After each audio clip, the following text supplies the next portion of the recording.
sostanzialmente della questione IMU, quindi il federalismo e tassazione locale, gli impegni che il Presidente nazionale ha avuto con il governo che oggi confermerà o meno, evidentemente questo sentiremo le sue iniziative, e quindi sostanzialmente tutte le questioni che riguardano non solo il 2012 ma anche il 2013, il destino dei comuni.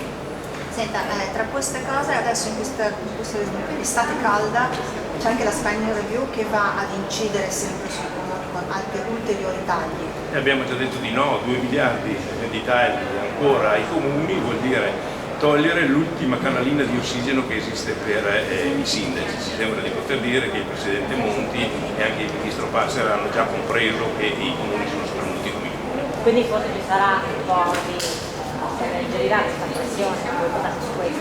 Beh, ci contiamo, ma come dire, è una destinazione logica e naturale. Se alla fine ulteriormente si dà le risorse comuni vuol dire che i sindaci non sono più in grado di erogare servizi sociali.